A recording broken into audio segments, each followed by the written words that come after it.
but trust me, I am. I'm from Germany, I'm from Berlin, and I will get more into what we're really looking into as a VC in a couple of minutes.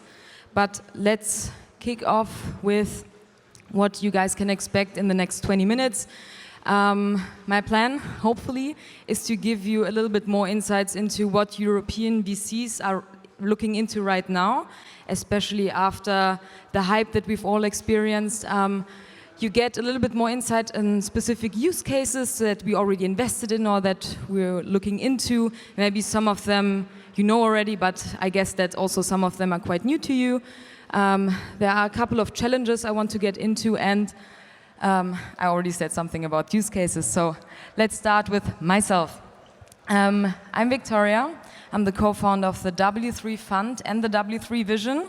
The fund is, as the name said, a fund, and the vision is the whole ecosystem that we're building around that, and I will get to it in the end.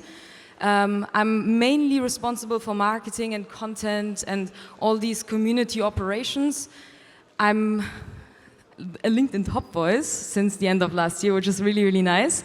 And the Focus magazine from Germany said that apparently I'm an important woman in that space.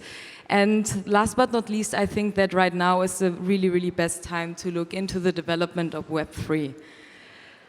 And let's start with a little bit of a why. Web3 fund in Germany, from Germany, right now in a phase where we have war, inflation, and all these really, really negative things that are influencing the market. What the am I allowed to swear? I hope so, but what the fuck? This is actually a question that we get a lot, especially in Germany. I don't know if whoever is from Germany or who knows Germans, we're very strict. And the majority of Germans don't like risks. So whenever you have someone who invests in our fund, and then it's also Web3 and market goes down, oh my God, everyone is like, what about our funds? What is going on? And all these things. So a lot of red flags, actually, to start a project like this. But there are market cycles. And I bet the majority of people know about the fact that everything goes up and down. Right now, we are in a down. We had a huge up 2021, which was basically caused by the NFT boom. And to be completely honest with you, we joined the NFT boom. So it's not like we were legit before. When NFTs were rising up, we had a couple of investors approaching me and my buddies saying, please, you need to help us invest in NFTs now. I was like, okay. And you have to imagine we were still in university. We were just like this crazy kids doing a lot of NFT shit. And they choose us to give money to invest in profile pictures. That was a really, really nice ride though. And we bought a lot of NFTs. I mean, the nice thing about a fund is that you get a shit ton of money that, especially if you're from a university, you're like, this is so much money, I don't know where to put this into. But luckily enough, we were able to really buy this blue chip projects that you probably all know of, from the Bored Apes to World of Women to CloneX and all these Metaverse land. We don't have to talk about the fact that everything is down right now. I know this. But this introduced us into a whole new world that none of us was really attached to before. Like, we are 6 people in the core team of the fund, and 3 of them they have money, and they invested in crypto before, but they didn't understand the whole use case about NFTs. And since we invested in NFTs, we realized, okay, it's not only about investing and trading, but it's about an involvement of culture. So it helped us to understand that there's a new digital culture emerging, and it's not only about the merging of physical and digital assets, it's also about a behavioral change that maybe we are not the main target group of. I mean, we're all here for a reason, I get that, but I think looking into the future, it's not us, it's rather the next generations that are really interacting with these digital environments. And this is only something that we understood while investing in NFTs, that this will be a very, very significant part of how we will interact with our environment, be it like an AR, mixed reality or whatever. And luckily enough, since Monday, since the Apple presentation, I feel like there's like a new hope, a new light in the future in regards to that. And this also introduced us in a whole couple of whole new trends that are coming up. So right now we don't only talk about NFTs anymore. When we are investing, we talk about so many other things as well. And this is a really, really nice time to understand what's evolving since this hype 2021, where it was just about profile pictures and trading. Right now it's way more. The problem with this is, and this is also what we experienced a lot, it's all nice, but what if no one is using it? I mean, you guys know it. When you talk about NFTs or the blockchain or any other applications to your friends who are non-Web3 people, they're like, it's too complicated, I don't understand, what am I supposed to use it for? And I get that. Even myself, and I'm the co-founder of a fund that invests in these things, I'm like, but where do I use this in my everyday life? Even I'm struggling with that nowadays. And the potential seems great. We all understand the usability, like the utilities it has, especially when it comes to creators. That was actually my first touch point to Web3 with NFTs, not the fact that I can trade them, but rather that creators, brands, artists, they can monetize their communities. And apparently, this is from an A16Z report, a screenshot, is that we already make billions in that, whereas it's still that Spotify creators make more, believe it or not. YouTube and, okay, Facebook is something else. But it's nice for creators, but to be completely honest, except for the Web3 native people, who are these creators then? Like, who is really, really using that technology? And we see that brands are getting into that, and I love the fact that they also grow and establish. I mean, you've all probably, like, Nike did the CloneX thing, and Adidas had this into the Metaverse thing, and I'm quite surprised that I don't see anyone with a tracksuit in here. They tried out different things, and they are growing, they're evolving, and I really, really love what both of these companies are doing now compared to what they have been doing before. Like, Nike is doing really nice shit with their Air Force, digital Air Force, combining it now with EA, addressing a way bigger market than they've done with CloneX, to be completely honest. No one wanted to give out 10 to 20,000 for a profile picture, but thousands of people are spending money for like a $20 digital asset. And for Adidas, all of a sudden, they have like a really, really nice gamified experience throughout their brand tied to NFTs. They communicate NFTs a lot. Nike doesn't do it anymore, but this is just a different strategy and structure. And we as a fund, we love that. This is amazing.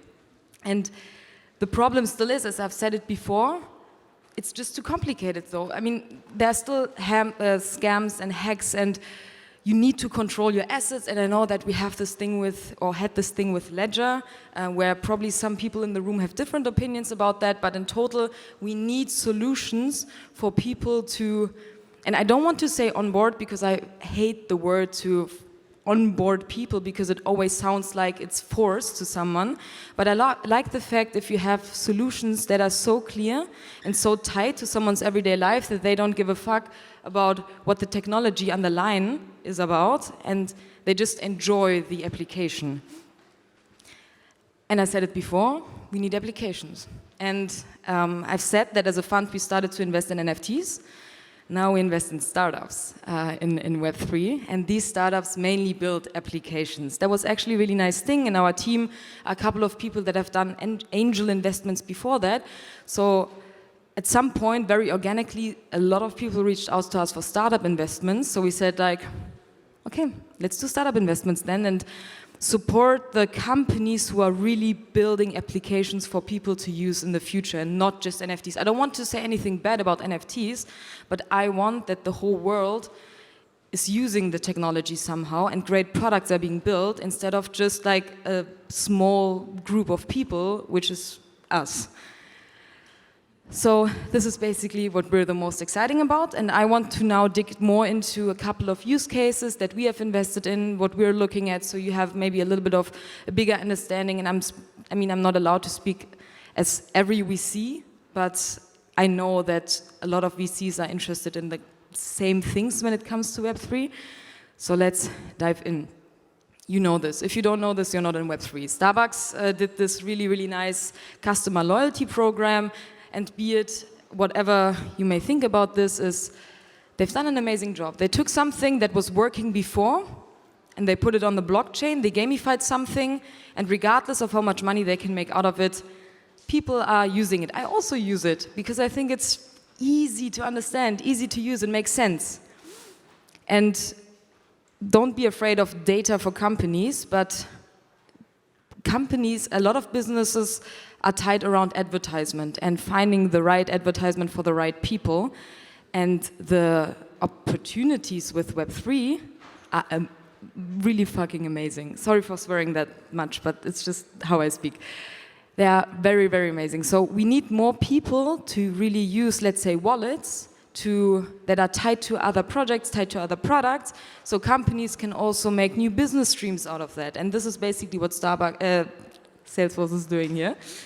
And the sign-in with wallet thing, I'm really, really looking forward to see this in the future more often.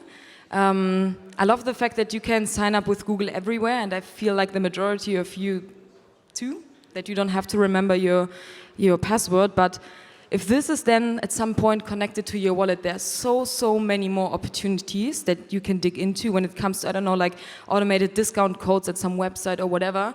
But this needs to be some kind of a game changer. And we're still not there yet. We don't use our wallet for everything, and I totally understand. So we need the applications that help you to really sign up with your wallet everywhere to get like your own profile on that website, application, whatever.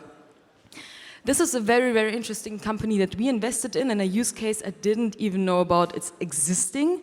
We invested in Zenken, and they put carbon credits on the blockchain. Something that is so inefficient in the real world and is like done by signatures and paperwork and a lot of people involved that take so much profit out of it. And they just make everything transparent, everything more accessible, and put carbon credits on the blockchain to trade all around the world. This is a really nice one that I wished I knew when someone like Roger Federer, one of the most famous tennis players, was not existing yet. But Phantom, for example, is tokenizing the revenue streams of athletes. And now imagine you're an athlete and you want to kick off your career, but you don't know where to raise money from, Phantom. If you are a famous athlete and want to create a more tight relationship to your community and also want to let others participate in your success, Phantom. Imagine you can get a little bit out of the revenues of someone that you really, really appreciate, and this person gives you a way to really, I don't want to say earn money, because this should not be the incentive, but it's really nice if you can participate into that success as well. Tokenization of real-world assets is something that I feel like every VC is looking into right now. At least it feels from the conversations that I'm having, because it seems just so clear that all of a sudden, and I'm not talking about real estate, this is the most obvious part, but let's imagine you can tokenize your payment that you get from your employer. We get paid every month, but now imagine you have tokenized it and get payments, I don't know, like every second, and you can immediately reinvest it into something else. When the founder of Cashlink told me about this, I was completely blown away. I didn't even know something like this could exist. And this is also a really, really nice use case. And back to the state of Web3 VC funding, we are completely down. We don't have to lie to ourselves. We are down a lot, and the funding is also not as it was a couple of years before. Still, if you create the right environment, are getting in contact with the right people, and still believe in the technology, which is what we do, I go to this slide. You shouldn't care about the market. Great products are being built regardless of the market. It may be a little bit more difficult. I totally understand that, and it's not really, really easy to get funding in these times. But if you stay and really just look at the technology instead of the market, you hopefully will survive. I don't want to say you will survive, but you hopefully will survive. And this is what happened in the past before, and we're all pretty sure this will happen in the future as well, because we're so bullish about what's going to happen right now. And Europe has actually quite good potential. I mean, I don't know if you've heard about Mika before, but there's an infrastructure being built that makes it a little bit more easier to build companies around the technology that, let's say, the SEC in the US is really going into. Whereas in the USA, everyone is getting sued on a daily basis. In Europe, people are really, even though it's a lot of paperwork, really working on an infrastructure. And there are more and more VCs and funds and investors getting into that space, believe it or not. They just have different incentives. They don't want to trade digital assets. They want to invest in the new technology, in the new, let's say, internet that's coming up. And just a little bit about ourselves, because I've been talking a lot of our fund, and I told you in the beginning that we're a fund investing in Web3 startups now, a little bit of digital assets, but it's also very, very important, and you know this, to also invest in community and a whole ecosystem.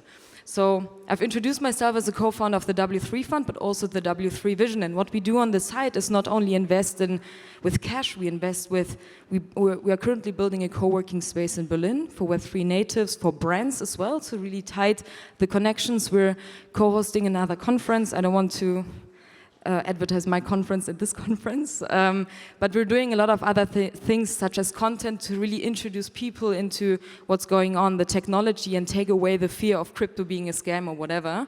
And you need to invest in that as well, because just giving out money doesn't solve the fact that people still don't know about the technology and what's going on. So this is why I created this like fancy circle thing, because when we do great community shit, we get nice startups and we can offer the startups place in our co-working space, for example. But this is just a little glimpse into what we do in Germany. Thank you very much.